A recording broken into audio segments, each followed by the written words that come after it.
I watched my house burn to the ground, and the woman who made my life miserable just stood there smiling. A week later, she walked into my courtroom like nothing happened. I'm a judge, and I've dealt with liars, criminals, and people who think they're above the law, but nothing prepared me for this. My house was gone, reduced to ash overnight, right after a final warning from my HOA president, Darlene Whitaker. She had spent months targeting me over the smallest things, pushing harder each time. Then suddenly, everything I owned was destroyed. I thought it was just a tragedy, until she showed up in my courtroom, standing in front of me, pretending everything was normal. That's when I realized this wasn't over. It was just beginning. The night my house burned, the air carried a strange, bitter smell, like melting plastic mixed with something older and heavier, the scent of a life being erased piece by piece. I stood barefoot on the curb, the rough concrete biting into my skin, but I barely felt it. Heat pressed against my face in waves, drying my eyes even as they refused to blink. The flames had already taken the roof by the time I made it outside, curling upward in violent, twisting shapes that seemed almost alive. Someone behind me was shouting, but their voice felt distant, like it was traveling through water. A siren wailed in the distance, growing louder, but it still felt too slow, too late. I wrapped my arms around myself, though it did nothing to shield me from the heat or the reality unfolding in front of me. My house, not just wood and brick and glass. It was every quiet morning with coffee in the kitchen, every late night falling asleep on the couch with the TV still humming. It was the hallway where my father's laughter once echoed when he came to visit, the same hallway where I had stood holding the flag I hung after he died, my hands trembling as I tried to secure it just right. It was the only place that had felt stable in a world that had taken too much already. And now it was collapsing inward, beams cracking with sharp, violent snaps that echoed through the street. "Ma'am, you need to step back." A firefighter's gloved hand gently but firmly guided me backward. I obeyed without resistance, my body moving while my mind stayed fixed on the inferno. Water arced through the air from a hose, hissing loudly as it struck the flames, but it looked useless, like trying to calm a storm with a glass of water. Neighbors had begun to gather. I could hear murmurs, hushed voices layered with curiosity and unease. Some stood with their arms crossed, others held their phones up, recording. The glow from the fire lit their faces in flickering shades of orange and gold, turning them into silhouettes watching a tragedy from a safe distance. I wanted to scream at them to stop staring, to do something, anything, but the words wouldn't come. My throat felt tight, locked shut by disbelief. A loud crack split the air as one of the front windows shattered, sending a burst of sparks outward. I flinched, my heart jumping painfully in my chest.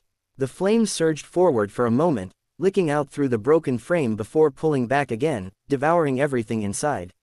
And then, as if pulled by something I couldn't name, my gaze drifted across the street. She was standing there, Darlene Whitaker. Even from a distance, I could recognize the stiff posture, the perfectly pressed blouse, the clipboard held against her chest like it was part of her body. She stood just outside the edge of the crowd, untouched by the chaos, her silhouette sharp against the firelight. She wasn't speaking to anyone. She wasn't helping. She was just watching. My stomach twisted. For months, her presence had been an irritation I couldn't escape. It started small, almost laughable, a notice about my mailbox, claiming the color didn't meet community standards. I had stared at that letter for a long time, trying to decide if it was a joke. It wasn't. Then came the lawn. A second letter, this one more formal, citing exact measurements as if my grass were some kind of legal violation. 1.5 inches too long. A fine attached. I had trimmed it the next day, jaw clenched the entire time. After that, the letters came faster.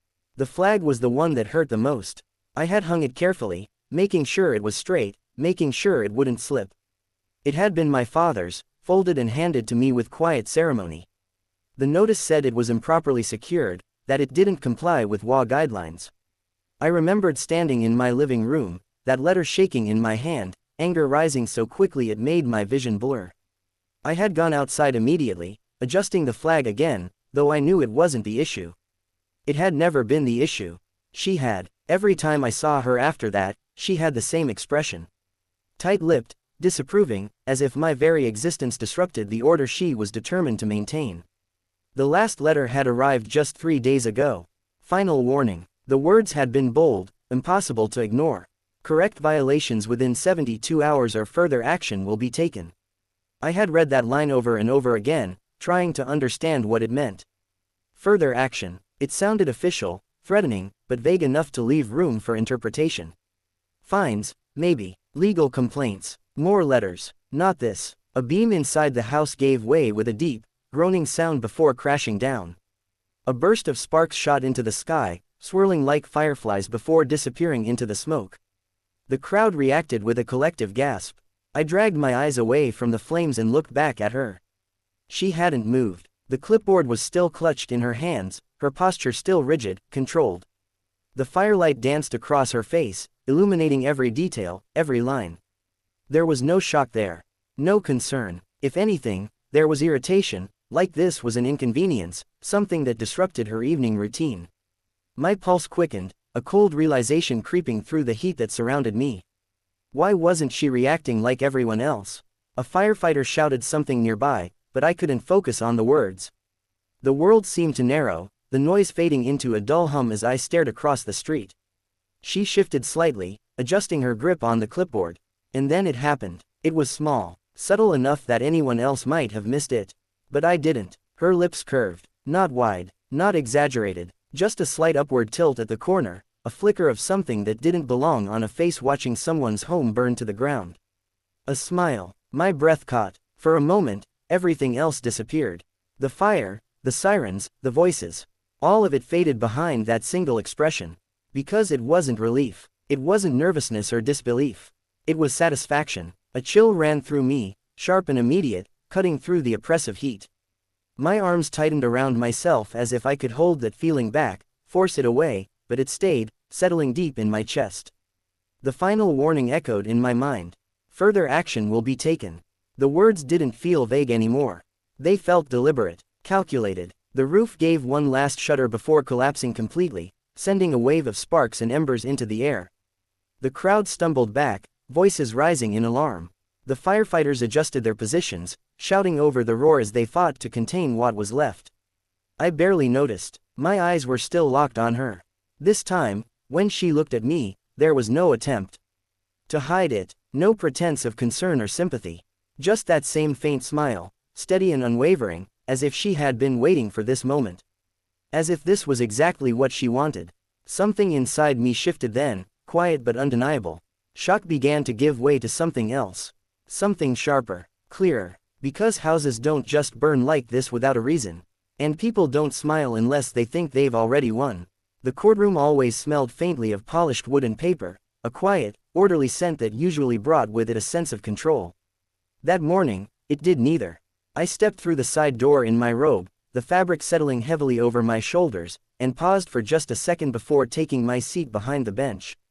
From up here, everything looked the same as it always did. The seal mounted on the wall, the rows of benches, the council tables waiting to be occupied. Routine, predictable, safe. It felt like a lie. "Good morning, Your Honor," the clerk said, her voice steady, unaware of the weight sitting just beneath the surface of this day. "Good morning," I replied, my tone even, practiced. Years on the bench had taught me how to keep my voice from betraying anything I didn't want seen. I arranged the files in front of me, aligning the edges with more precision than necessary. The top file was the day's docket, neatly organized. Beneath it, separated but impossible to ignore, was the one I had brought myself. Thicker, heavier, not part of the schedule, but very much part of what was coming. "Call the first case," I said. The clerk glanced down. Case 27B, Willow Creek Homeowners Association versus Daniel Reyes. For a fraction of a second, everything stilled. Then the doors opened. The soft creak echoed louder than it should have, stretching across the room as footsteps followed. I kept my gaze forward, resisting the instinct to look immediately. Let her walk in. Let her settle. Let the moment land exactly as it needed to. Papers rustled. A chair scraped lightly against the floor. Only then did I lift my eyes. Darlene Whitaker stood at the plaintiff's table, dressed as impeccably as ever. Her suit was pressed, her posture upright, her clipboard held firmly in her hands. If anyone had seen her for the first time, they might have thought she embodied professionalism, order, authority. For a heartbeat, she didn't look at me. She busied herself with her documents, aligning them, preparing, assuming this would unfold like every other small, controlled confrontation she had orchestrated in her neat, regulated world. Then she glanced up. The change was immediate. It was subtle at first, just a flicker of confusion as recognition began to form. Then her eyes widened, the color draining from her face so quickly it was almost visible. Her lips parted, but no sound came out right away. It was the first time I had ever seen her unsure. "Why, Your Honor," she managed finally, the confidence in her voice fractured. I wasn't informed that I'd be presiding," I said, finishing the sentence for her. My voice carried easily across the courtroom, calm and measured, giving nothing away. Silence followed. It wasn't the usual attentive quiet of a courtroom waiting for proceedings to begin.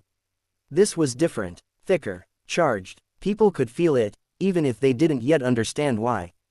Her fingers tightened around the clipboard. I noticed everything now, every small movement, every crack in the composure she worked so hard to maintain. Of course, Your Honor," she said, forcing the words out. "It's just unexpected. Court assignments can be that way," I replied. I let the moment linger just long enough for the discomfort to settle in. "Before we proceed with the association's complaint," I continued, "there is a preliminary matter that needs to be addressed." A slight shift moved through the gallery. A few people leaned forward. The attorneys at the defense table exchanged quick glances, sensing that something outside the ordinary was about to unfold. Darlene swallowed, the movement tight and controlled. "Preliminary matter, Your Honor?"